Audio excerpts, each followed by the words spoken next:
shot. Right.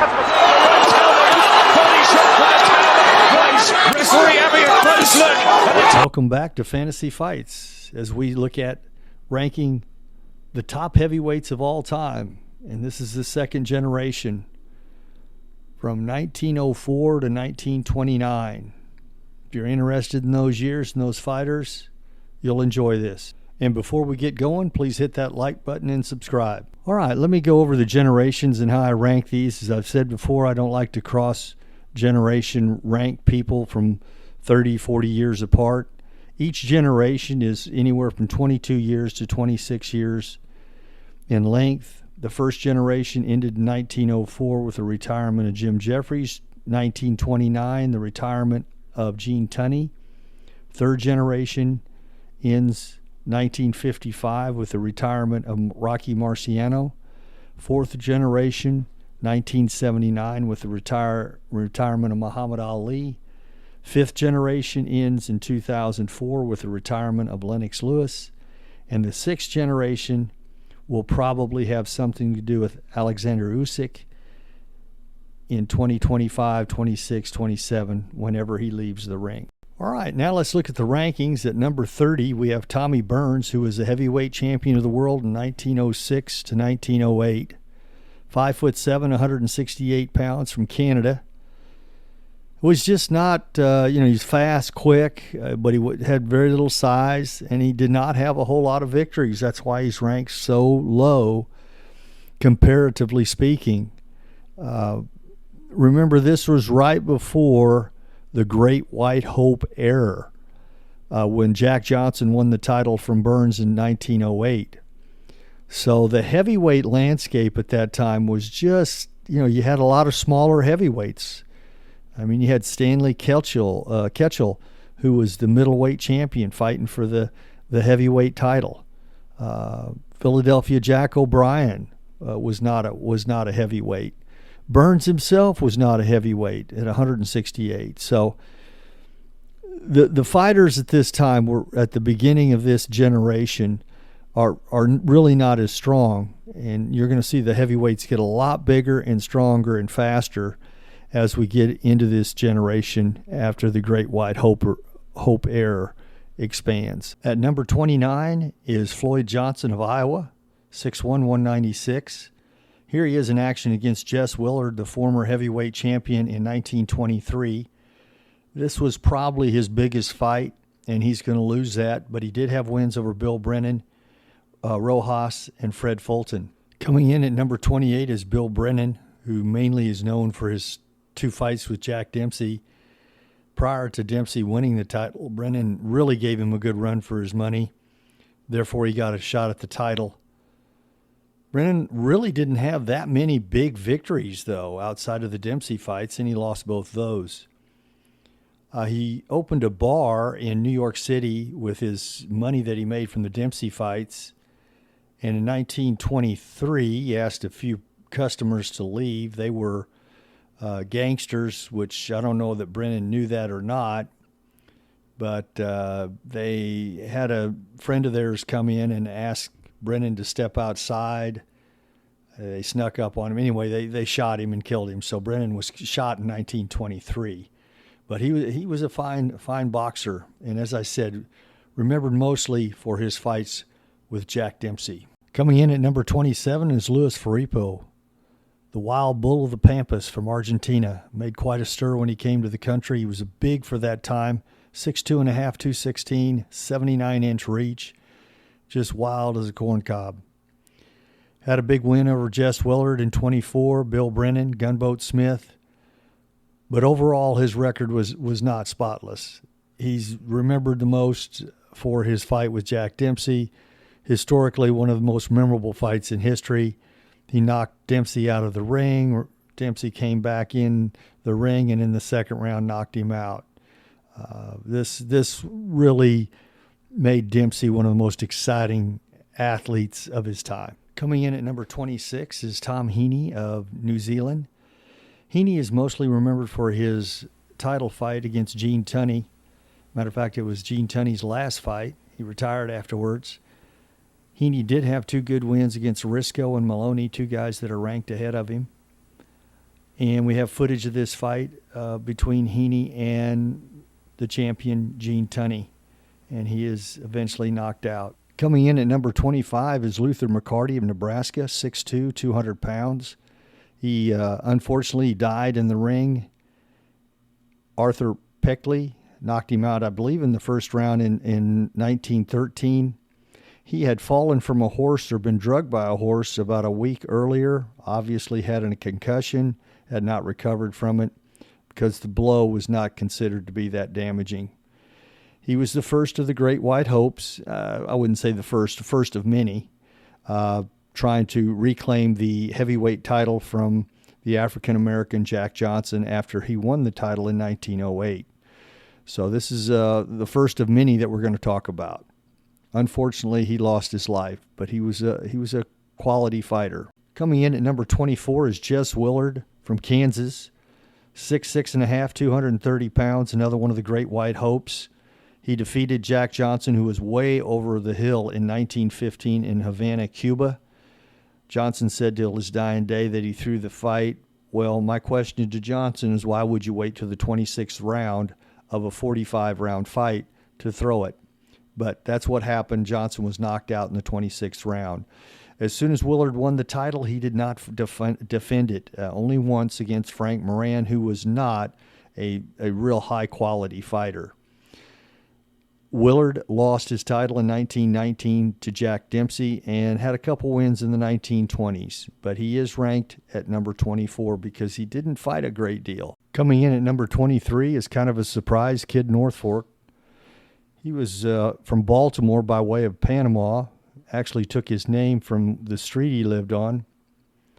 Very active, only stood 5'8", 176. He did hold the colored heavyweight championship for a period of time.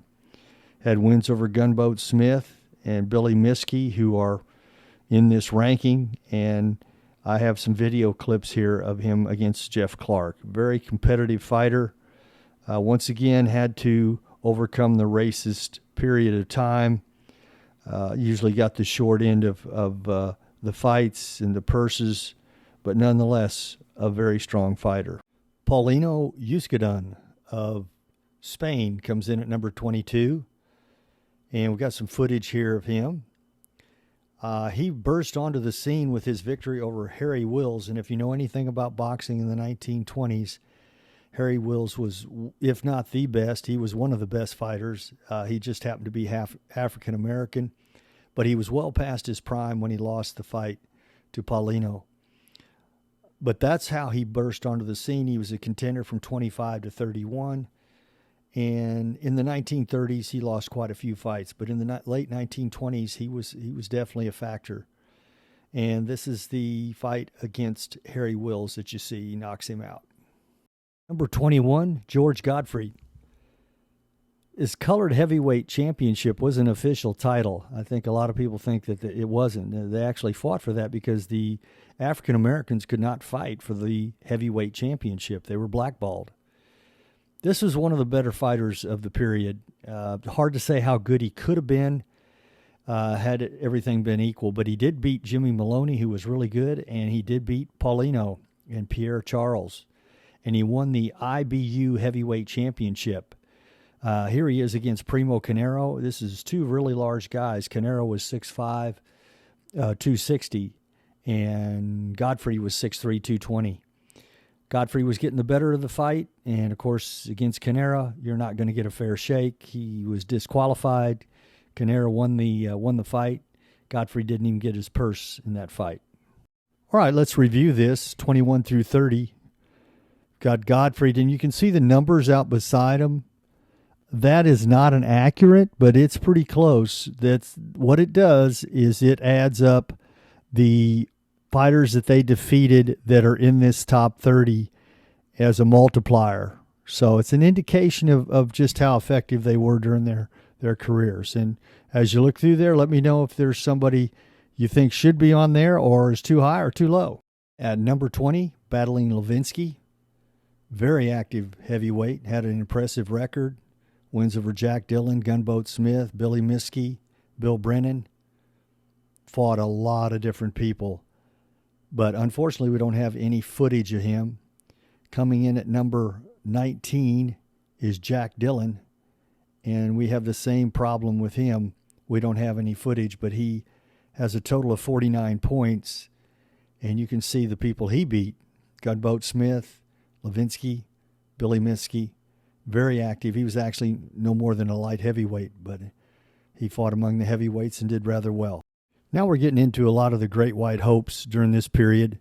As I said, they were rather large heavyweights that were white and supposed to take the title away from the African-American Jack Johnson. Carl Morris was one of those, a very good one from Oklahoma.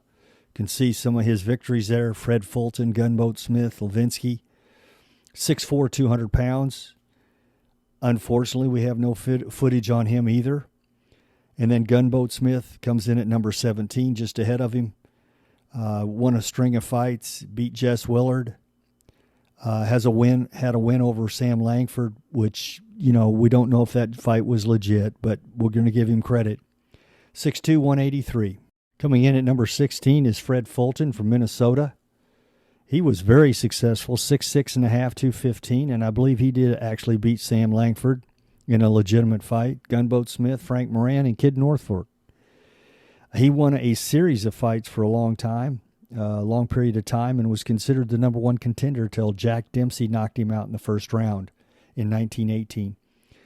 We don't have any footage on him, but he was a very successful fighter.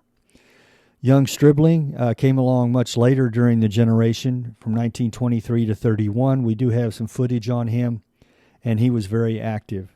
256 wins. Need I say more? Coming in at number 14 is Jimmy Maloney. Really a quality fighter.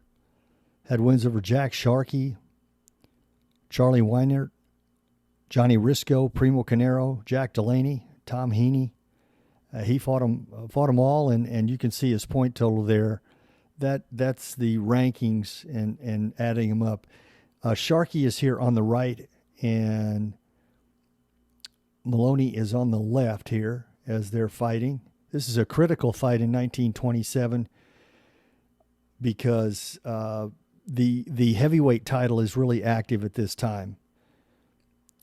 Tunney had just taken the title from Dempsey in 26, and so he was looking to defend his title against somebody.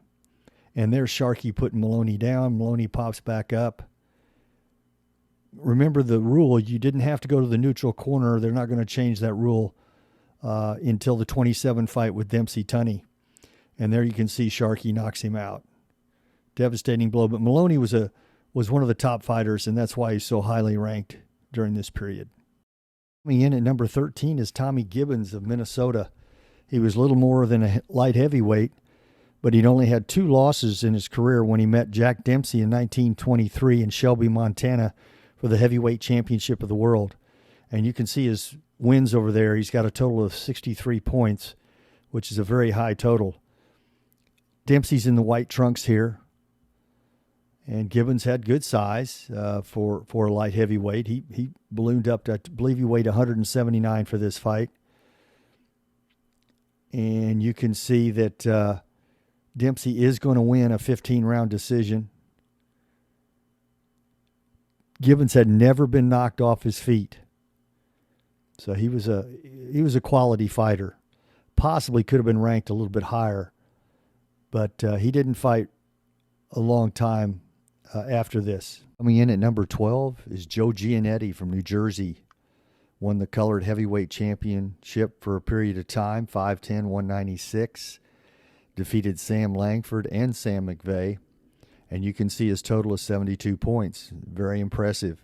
This is some rare footage of him fighting Sam Langford. He's the larger of the two fighters. And you can see their style and what they looked like. But there's no question about him at number 12. In at number 11, Billy Minsky, St. Paul, Minnesota. Tremendous fighter. You can see he beat Harry Greb, Fred Fulton, Carl Morris, Jack Dillon. He had a number of victories. He had a disease known as the Bright's disease. He was terminally ill. He died relatively a young man. and he continued to fight knowing he had the disease. He did fight Jack Dempsey for the title. And, of course, Dempsey wanted to give him a big payday, him and his family. That was the type person Jack Dempsey was. But he comes in at number 11. Very little footage. Got this little workout video is all I've got of him. Now let's review 11 through 20. You can see Billy Miskey's 11, Joe Giannetti's 12, Tommy Gibbons, Jim Maloney, Young Stribling, Fred Fulton, Gunboat Smith, Carl Morris, Jack Dillon, and Battling Levinsky. And you can see the point totals. They pretty much correspond with it. Not always, but they're close. At number 10 is Sam McVeigh from Oxnard, California.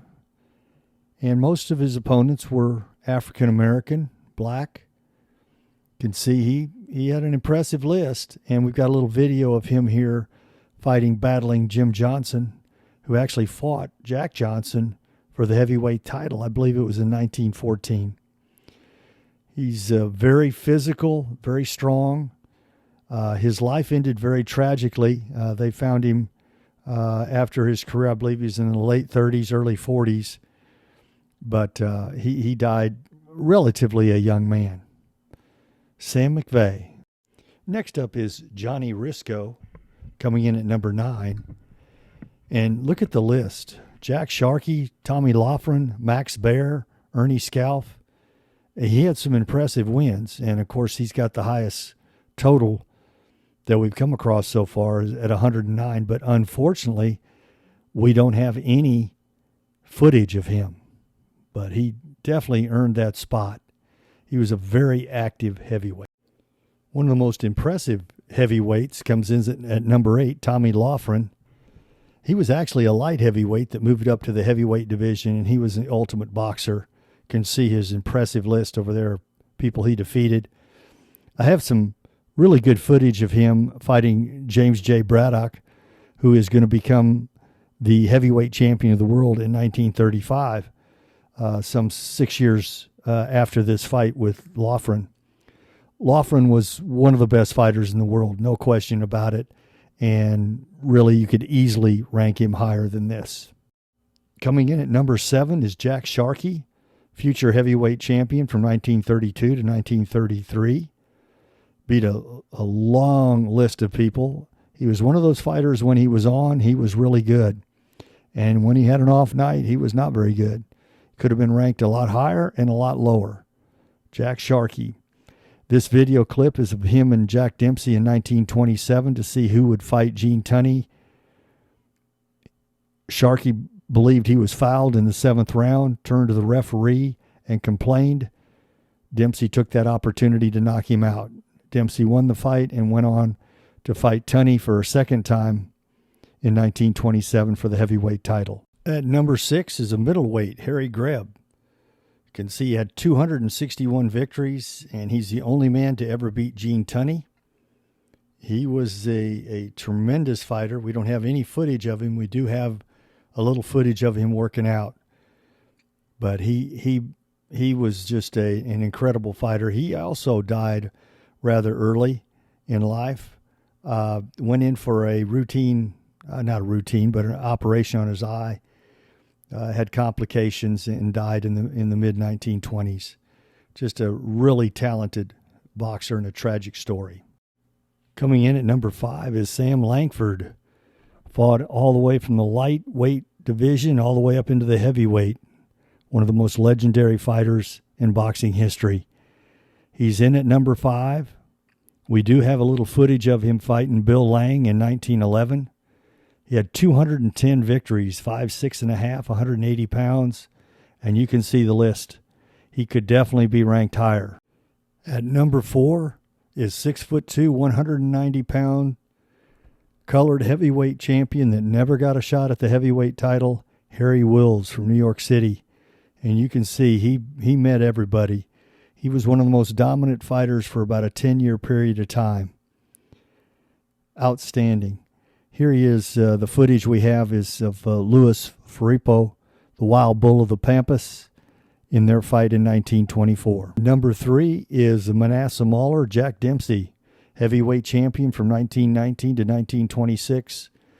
One of the most charismatic, popular champions in heavyweight history. You can see his long list of victories over to the right-hand side. He was tough, and he could definitely be ranked higher, but I've got him in here at number 3, and I think that's going to be a shock to a lot of people. The footage here is of Bill Brennan in their 1920 heavyweight title fight.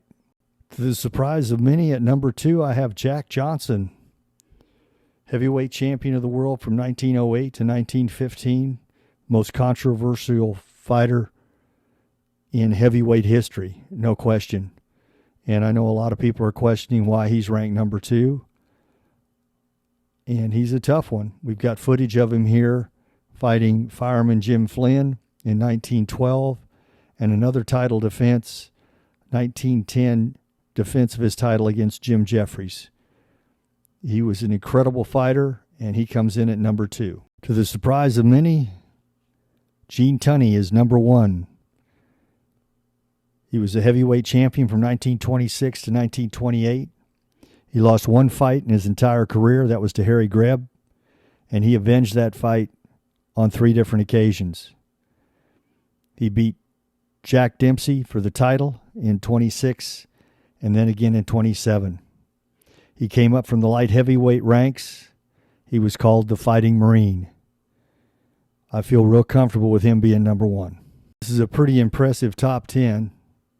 Sam McVeigh, Tommy Loughran, Jack Sharkey, Harry Wills, Sam Langford, Jack Dempsey, Jack Johnson. I mean, you could almost shake these up and put them in any order, but this is what I come up with. Remember, that number on the right is not ironclad. That just indicates the quality fighters in my top 30 that they faced and beat. You can see Dempsey and Johnson have low scores. That's because they were champions. Remember, the champions got to handpick their opponents, and a lot of times they didn't fight the top contenders. Tunney was a contender for a long time. That's why his number is 121. But anyway, let me know what you think. I know I'm going to hear a lot of probably people putting different fighters at number 1, but hey, it's all good. Please let me know what you think of my top 30. It was pretty hard to put together. I tried to condense it as best I could, so it's not 2 hours long. Didn't give a lot of commentary, but these are the rankings. Please let me know what you think. Please hit the like button, and above all, subscribe. Thanks for watching.